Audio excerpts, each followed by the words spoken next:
Fala, meus queridos, tudo bem? Vou falar um pouquinho aqui em relação à glicemia, né, a glicose. Ontem encontrei um colega e a gente estava falando, quer dizer, muitas vezes a glicose está elevada, mas acaba sendo muito estratégico, além da dosagem da glicemia, ver a insulina.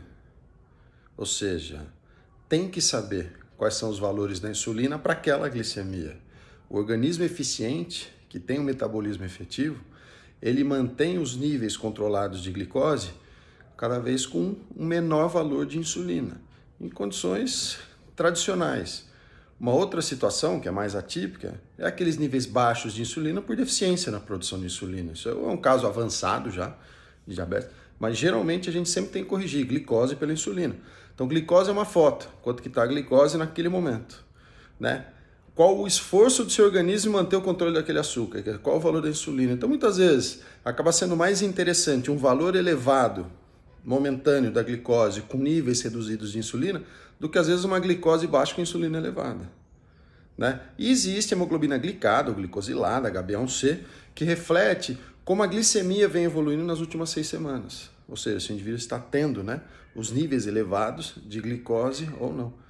Então, acaba sendo estratégico, na análise da homeostase glicêmica, a gente avaliar o valor da glicemia e sempre ajustar pelos níveis de insulina, né? E isso de maneira indireta, existem cálculos, Roma e outro detalhe. Outra coisa interessante que diz respeito ao metabolismo de glicose é a parte do triacilglicerol, triglicerídeo, que reflete a ingestão de carboidrato complexo, né? Então, pão, macarrão, massa de maneira geral, né? Ou seja, esse indivíduo que existe um predomínio no padrão nutricional em relação aos carboidratos, a gente vai encontrar os níveis de triacilglicerol, triglicerídeo elevado, né? E hoje acaba sendo quase que um boom de diagnóstico de esteatose hepática não alcoólica, acúmulo de gordura no fígado, e o principal fator causal são esses carboidratos, né? Tanto é que uma conduta que a gente vem observando de maneira até certo ponto efetiva para modular a composição corporal tem sido os hipoglicemiantes, principalmente esses aplicáveis, né, uma vez por semana, Ozempic. Então, quer dizer, eu tenho encontrado na rotina alguns indivíduos até certo ponto eutróficos, hoje em dia, mas que tiveram benefício no emagrecimento com o Ozempic e que hoje encontram as repercussões deletérias do uso do Ozempic.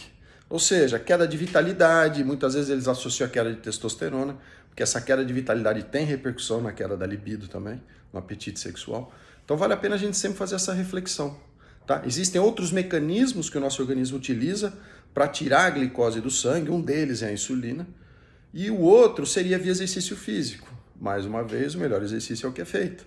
Ou seja, o músculo por si só utiliza mecanismos independentes da insulina para tirar o açúcar do sangue. Tanto é que em indivíduos fisicamente ativos, a gente encontra glicoses controladas com níveis de insulina reduzidos, ou seja, existem mecanismos coadjuvantes no controle dessa glicose, beleza? Bora se cuidar, galera.